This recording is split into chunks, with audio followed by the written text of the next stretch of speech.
Autism awareness series में आज हम बात करेंगे एक सक्सेस स्टोरी के बारे में। सक्सेस स्टोरी ऑटिज्म के बच्चे की ही है। ऑनलाइन सेशन में हमारे साथ वो जुड़े थे जब सबसे पहला सेशन हमने शुरू किया था लास्ट ईयर दिसंबर में। 17 दिसंबर 2022 से हमने ऑनलाइन सेशन शुरू किया है। उस दिन मुझे याद है कि 7 लोग हमारे ऑनलाइन सेशन में जुड़े थे, जिनकी बुकिंग पहले से हुई थी। 7 लोगों का सेशन था और उसमें से 3 या 4 लोग कंटिन्यू अभी तक हमारे साथ जुड़े रहे। उसमें से 3 लोग शायद मुझे याद है या 2 लोग, और बाकी 4-5 लोग मतलब उसमें से गायब हो गए, वो कहीं चले गए। उनको जो समझ में आया होगा या फिर उनको जो भी लगा होगा, वो लोग हमारे साथ कंटिन्यू नहीं कर पाए किसी भी कारणवश। कुछ लोगों को हमने हटा दिया या फिर कुछ लोग अपने आप ही किनारा कर लिए। उन 7 में से एक जो हैं जयदेव कोरसने जी हैं। मैंने जनरली हम नाम लेते नहीं हैं बच्चे लोगों का या फिर उनके पेरेंट्स का वीडियो में, लेकिन इनका जो ये है, इनके बारे में बताना थोड़ा ज़रूरी हो गया। ये एमपी में हैं, किसी बैतूल डिस्ट्रिक्ट से। जयदेव जी की बच्ची एक है, वो बच्ची ऑटिस्टिक फीचर्स उसमें थे, माइल्ड टाइप ऑटिज्म का केस वो था। वो अपने आप में मतलब सेल्फ सेंटर्ड रहती थी, अपने आप में घुली रहती थी, और जितने भी स्टीमिंग के नेचर्स होने चाहिए, स्टीमिंग का सिम्टम्स जो भी होता है, जैसे कि विजुअल स्टीमिंग होना, या फिर वो थोड़ा अपने आप में ही घुली रहती थी। वो ज़्यादा इधर उधर में नहीं रहती थी, अपने आप में ही रहती थी, सेल्फ सेंटर्ड रहती थी। सोशल कम्युनिकेशन की प्रॉब्लम होना, स्पीच डिले होना और विजुअल स्टिमिंग, इसके अलावा उसको टैक्टाइल स्टिमिंग, इस तरह के बहुत सारे इश्यूज उस बच्ची में थे। उस समय से लेकर और आज तक वो हमारे साथ रेगुलर सेशन में जुड़े ही हैं। उन्होंने कभी इधर उधर कुछ दिमाग नहीं लगाया। जैसे जैसे हमने बताया वो ईमानदारी से, सबसे अच्छी बात उनकी ये है कि वो जो हमने बताया उसको उन्होंने ईमानदारी से फॉलो किया। हस्बैंड वाइफ दोनों काफ़ी ईमानदार हैं, ईमानदारी से काम करते हैं। ईमानदारी किसके लिए? अपने बच्चे के लिए। तो वो उन्होंने ईमानदारी से काम किया जैसा जैसा हमने बताया। और आज संडे के दिन ये वीडियो बन रहा है, जब बच्ची का सेशन मैंने लिया तो देखा कि बच्ची मतलब कि 80 to 85% वो इम्प्रूव कर चुकी है। जिस कंडीशन में वो थी 80 to 85% वो इम्प्रूव कर चुकी है।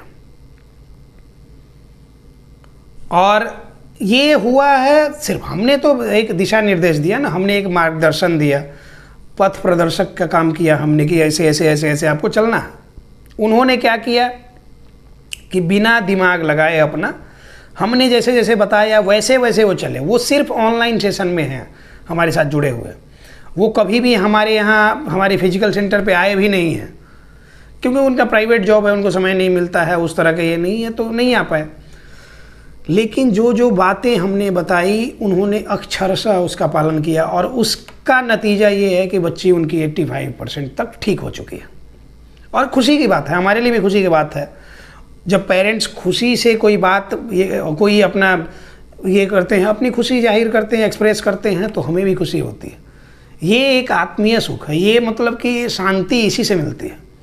पैसा ज़िंदगी में बहुत कमाया जा सकता है, कमाते भी हैं और कमा सकते हैं, जितना काम बढ़ाएंगे कमा सकते हैं, इसका कोई लिमिट नहीं है। लेकिन ये सारी चीज़ें जो होती हैं कि हम जो कर रहे हैं उसका पॉजिटिव रिस्पॉन्स आ रहा है, ये काफ़ी अच्छी बात है, अच्छा लगता है। और इसके लिए प्रशंसा के पात्र वो भी हैं, क्योंकि भाई उनका अपना बच्चा है, उन्होंने अपनी जिम्मेदारी जो है उसको सही से पूरा किया। इस वजह से बच्चे में इम्प्रूवमेंट हुई।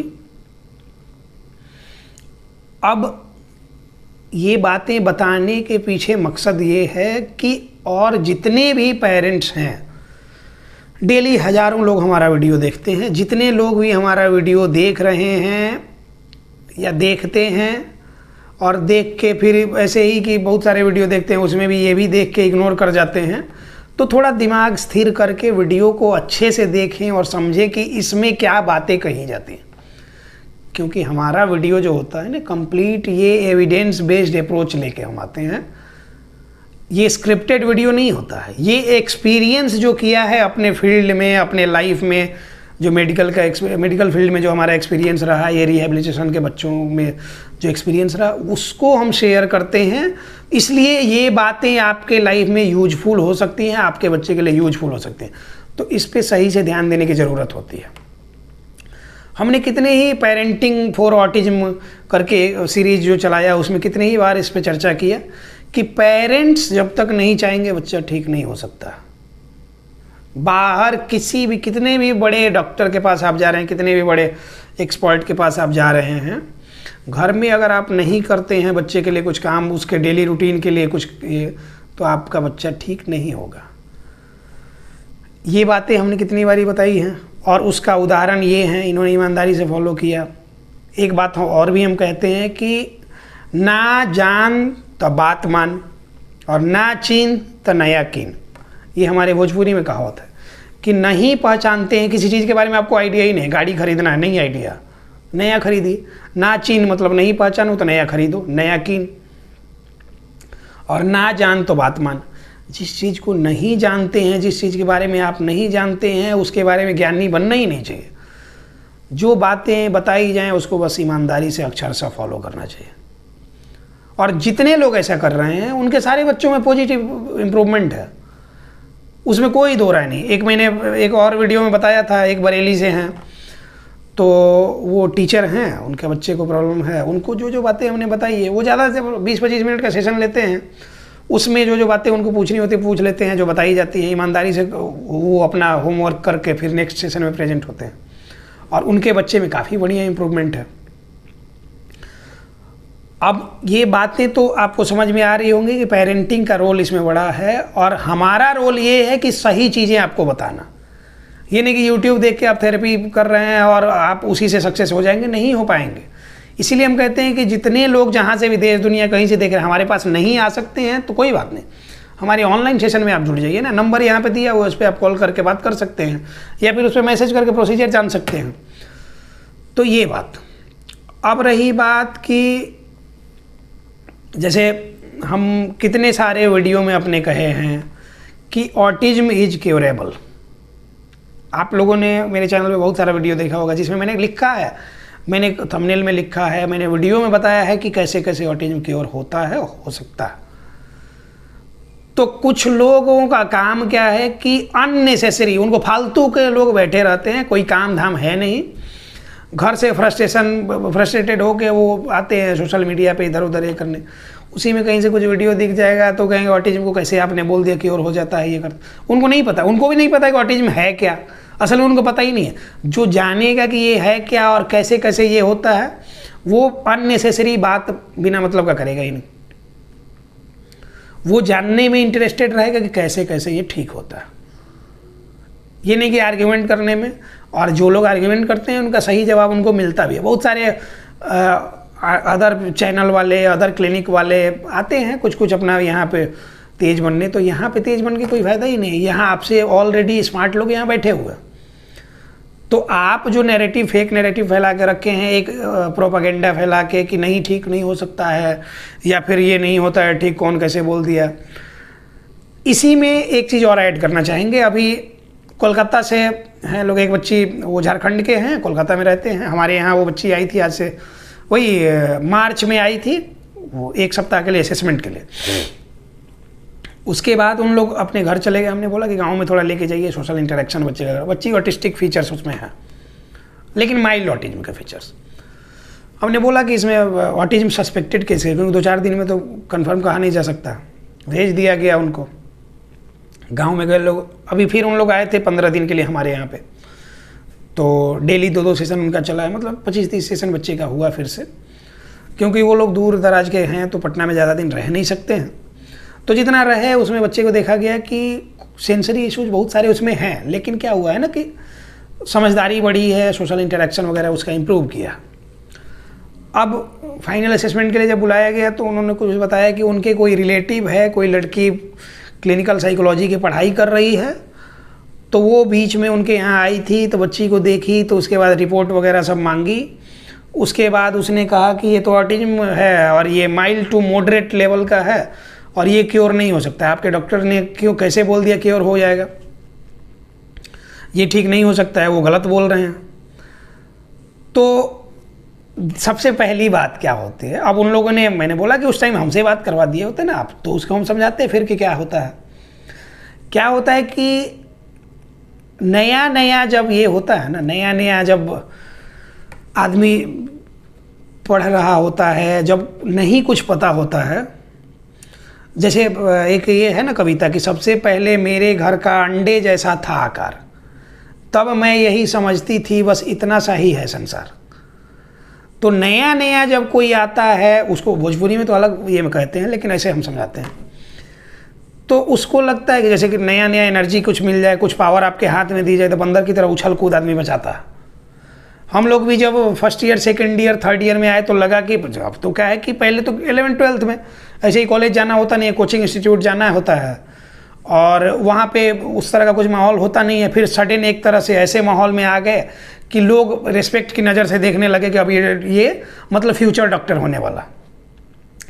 तो वो जो भाव, अटेंशन जो मिलने लगता है ना, तो वो क्या होता है कि आदमी रानू मंडल हो जाता है, उससे पचता नहीं है। तो फिर अब कोई फ़ोटो खिंचाने आएगा तो अपने पॉपकॉर्न फाँकते रहेगा, उसको पता नहीं है कि कैसे हैंडल करना है सिचुएशन को, उसका स्टार्टम उससे रुकता नहीं है। तो नए नए एनर्जी में ऐसा ही होता है, जब थोड़ा भाव मिलने लगे तो फिर दिमाग कंट्रोल में नहीं रहता। तो वो उस लड़की के साथ कुछ वैसा ही है। जब first year, second year, third year में हम भी थे, तो हमको अटेंशन जब मिलता था तो कोई सा भी केस हम लोग उठा लेते थे। बड़े डॉक्टर का कोई ये है, कोई रिलेटिव हो, दूर का रिलेटिव, किसी किसी को पकड़ लेते थे, पकड़ के उसका केस उठाए, देखे MRI रिपोर्ट देखे, ये है वो, ये चल रहा है, नहीं ये नहीं है, ये सही नहीं है, ऐसे होना चाहिए, वैसे होना चाहिए। वो लोग भी इम्प्रेस हो जाएगा कि भाई सही कह रहा है, नहीं ऐसे ही थोड़े कह रहा है, और कुछ उनके मन की बातें बोल दी जाए, बस वो सही है। लेकिन जैसे जैसे जैसे जैसे प्रैक्टिकल फील्ड में आप उतरेंगे तो आपको अपनी औकात पता चलती है। और फिर क्या होता है कि अगर उसी इकोसिस्टम में आप करप्ट नहीं होना चाहते हैं तो आपको सही चीज़ें पढ़नी होंगी। पहले सही से पढ़ के उसको प्रैक्टिकली उसको ये करना होगा कि एग्जीक्यूट करके, और तब उस पर एक्सपेरिमेंट करके तब कुछ बातें बोलनी होती हैं। बोलने से पहले तोलो फिर बोलो बोला जाता है। तो वो सारी चीज़ें पहले एक्सपेरिमेंट, पहले अपना रिसर्च, पहले अपना जो भी ये हो, उसके बाद जो भी बातें हम कहते हैं तो वो सारी बातें हमारे प्रैक्टिकल एक्सपीरियंस के आधार पे हैं, किसी किताब में लिखा हुआ नहीं है। और फर्स्ट ईयर, सेकेंड ईयर के स्टूडेंट की तरह उछल कूद वाली बातें ये नहीं हैं, और कमीशन खोर ग्रुप का ये नहीं है कि जांच में कमीशन तो दवा में कमीशन, वो वाला ये नहीं है यहाँ पे। इसमें क्लैरिटी के साथ सारी बातें की जाती हैं। तो जितने लोगों के रिलेटिव इस तरह के बंदर की तरह उछल कूद मचाने वाले हैं, वो सब लोग, आप लोग ये करें कि 2-4 सवाल उनसे इसी पे पूछें कि अच्छा तुम बताओ तो कैसे ठीक होना है, या फिर इसमें कुछ चीज़ें कैसे ठीक हो जाए। तो फिर उसको अपनी औकात पता चल जाएगी। जैसे हम लोग भी जब बड़े डॉक्टर बनना चाहते थे, फिर उसने किसी ने दवाई पूछ दिया कि इसमें क्या दवा देंगे, तो फिर समझ में आया कि नहीं, बिना मतलब इनसे ये नहीं करना चाहिए, साइड ले लिए। तो वैसे ही होता है। तो ऐसे नौसिखिया डॉक्टर लोग से थोड़ा बच के, और क्लिनिकल साइकोलॉजिस्ट लोग क्या होता है कि आप MA साइकोलॉजी कर लेते हैं, उसके बाद से क्लिनिकल साइकोलॉजी में आप जा सकते हैं, उसके बाद क्लिनिकल साइकोलॉजिस्ट हो जाते हैं। फिर आपको उसमें PhD करना हो तो वो भी चीज़ें कर सकते हैं। तो वो चीज़ें आपके पास डिग्री आ गई, सिर्फ आपका काम है साइकोलॉजिकल काउंसलिंग करना। आपका काम डिसीजन मेकिंग नहीं है, और आपका काम फैसला सुनाना नहीं है। तो इसीलिए क्या है कि जो लोग भी इस तरह के उछल कूद मचाते हैं, क्या है कि आप प्रैक्टिकली जब उतरेंगे फील्ड में तब आपको चीज़ें समझ में आएंगी। अननेसेसरी कुछ भी नहीं बोलना चाहिए। और जिनके लिए हम ये बोल रहे हैं वो आप लोग भी वीडियो देखें और उन लोग को समझा दें कि अननेसेसरी, बिना मतलब का तेज नहीं बनना चाहिए। जितने लोगों के रिलेटिव ऐसे हैं कि वो कहते हैं कि नहीं ये होता, आप हमारे यहाँ लेके आइए, आपके बच्चे को हम देखेंगे, हम बता देंगे कि इतने दिन बाद ये इतने % तक ठीक हो जाएगा, और उतने दिन बाद आपका बच्चा उतना % तक ठीक हो जाएगा। 100% की गारंटी कोई दे सकता है किसी चीज़। अगर 100% कोई बोल रहा है, इस दुनिया में 100% परफेक्ट कोई चीज़ नहीं है। और 100% परफेक्ट जब चीज़ें नहीं हैं तो अगर कोई बोलेगा 100% ये हो सकता है तो वो झूठ बोल रहा है। इस दुनिया में कुछ भी परफेक्ट नहीं है। तो 99.999% तक की गारंटी होती है कि इतने समय में इतना तक इम्प्रूव कर जाएगा। और ऑटिज्म ठीक होने का मतलब क्या कि बच्चा इंडिपेंडेंट हो जाए, एडीएल इंडिपेंडेंट परफॉर्म करे, बस इतना ही। और वो हम करते हैं और कई सौ बच्चे हम ठीक कर चुके हैं। ठीक कर चुके हैं मतलब कि बहुत सारे मेन स्ट्रीम में जुड़ गए, कुछ उस प्रोसेस में हैं। जैसे मैंने जिस बच्ची का उदाहरण दिया, वो स्कूल जा रही है और वहाँ से नई चीज़ें सीख के आ रही है, पढ़ाई जो हो रही है घर में आके बता रही है, पहले नहीं बताती थी। तो अभी वापस हम फिर से अपने उसी टॉपिक पे आते हैं कि जैसे बच्चों में डेवलपमेंट का क्या होता है ना कि स्टेप बाय स्टेप डेवलपमेंट होता है। ये स्टेप वाइज ही प्रोसेस है, ये सडन नहीं हो सकता। और ये जयदेव जी ने ये बात समझी और उन्होंने मेरी बात मानी, इसलिए उनके बच्चे में बिल्कुल एकदम सही समय पर सारी चीज़ें इंप्रूव। वो भी स्पीच के लिए परेशान थे, लेकिन मैंने उनको समझाया कि स्पीच आना पहले क्या होगा कि हो सकता है कि महीने में 1-2 वर्ड्स बोले, फिर उसकी धीरे धीरे फ्रीक्वेंसी बढ़ेगी, तो फिर हो सकता है कि सप्ताह में 1-2 वर्ड्स बोले, तो महीने में इस तरह से क्या होगा कि 8-10 वर्ड्स बोलेगी, फिर उसकी फ्रीक्वेंसी और बढ़ेगी तो एक दिन में 2-3 वर्ड्स बोल देगी, तो इस तरह से सप्ताह में ही होगा 20-22 वर्ड्स आ गए, तो महीने में इसी हिसाब से आप ये कर लेंगे 3 दूना 6, उसमें हो गया कि आपको 600-700 वर्ड्स आ जाएगा। इस तरह करके धीरे धीरे उसका कम्युनिकेशन डेवलप करेगा। तो पहले वो परेशान रहते थे, हमने समझाया, उन्होंने समझा, ओरोमोटर स्टिमुलेशन, ब्लोइंग, ब्रीदिंग, इन सारी चीज़ों पे हमने काम करवाया और बच्ची में स्पीच आना शुरू हो गया। खुशी की बात है। अब यहीं पे बहुत सारे पेरेंट्स मिस्टेक करते हैं। क्या मिस्टेक करते हैं? एक कहानी आपको सुनाते हैं, कहानी के माध्यम से आप समझिए। बचपन में कौन सी क्लास में पढ़ रहे थे, कोई मोरल साइंस का हमारा बुक था, उसमें कहानियाँ होती थी।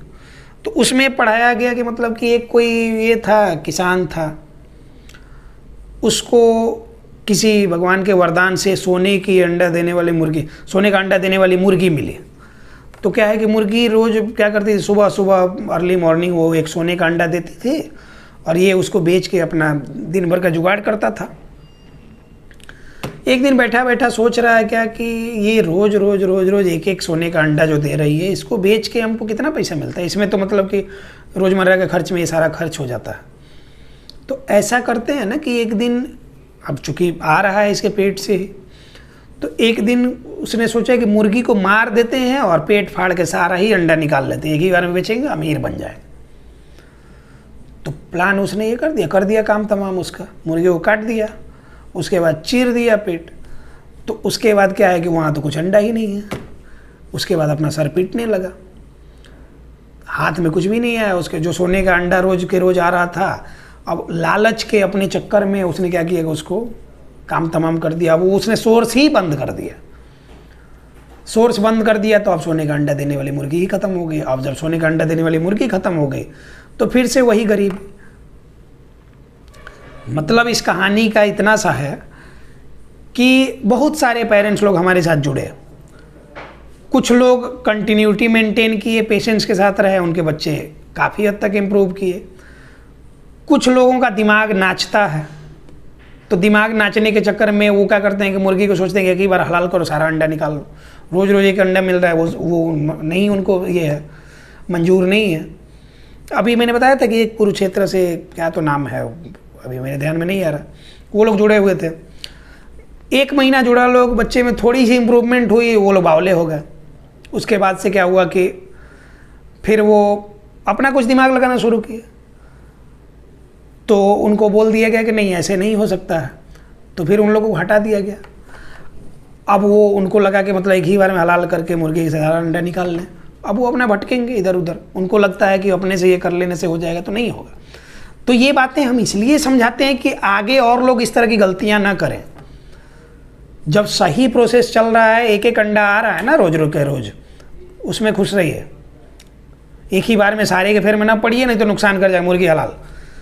तो ये सारी चीज़ें, ये प्रैक्टिकल एग्जाम्पल के लिए हम समझाते हैं, ये कहानी के माध्यम से। क्यों? क्योंकि सारे लोग उस लेवल के पढ़े लिखे समझदार नहीं हैं। हालांकि पढ़े लिखे लोग ज़्यादा बुड़बक हैं इस मामले में, उनको वो अपना दिमाग बिना मतलब इसमें घुसा देते हैं, वहीं से प्रॉब्लम शुरू होती है। हम कहते हैं कि ना जान तो बात मान, तो जितना कहा जाए उतनी बातें अगर मानेंगे आपके बच्चे में इम्प्रूवमेंट होगी, श्योरिटी 99.999% है। अब रही बात कि हम करते क्या हैं, ऑनलाइन सेशन में जो लोग हमारे साथ जुड़ते हैं, हमारा जितना 100% अपना देने का होता है हम देते हैं। उसके लिए एफर्ट जितना लग सकता है हम बढ़िया से बढ़िया अप्रोच आपको बताते हैं कि आप अपने बच्चे में वो खुद से अप्लाई करें और आप अपने बच्चे को इम्प्रूव करें अपने घर पे रह के ही, क्योंकि अपना शहर, अपना गांव, अपना घर छोड़ के किसी दूसरे शहर में हमारे यहाँ आके रहना और लंबे समय तक रहना पॉसिबल नहीं है, संभव नहीं है। तो आप सिर्फ 1 सप्ताह 10 दिन के लिए हमारे यहाँ आएँ, बच्चे का प्रॉपर असेसमेंट कराएँ और प्रॉपर असेसमेंट करा के फिर अपने घर जाएं, ऑनलाइन सेशन में जुड़ें और ऑनलाइन सेशन में जुड़ के आप अपने घर से बच्चे का ये करें, बच्चे में इम्प्रूवमेंट होगी, इसकी गारंटी है। लेकिन जो बताया जाए बस उसी को ये करें।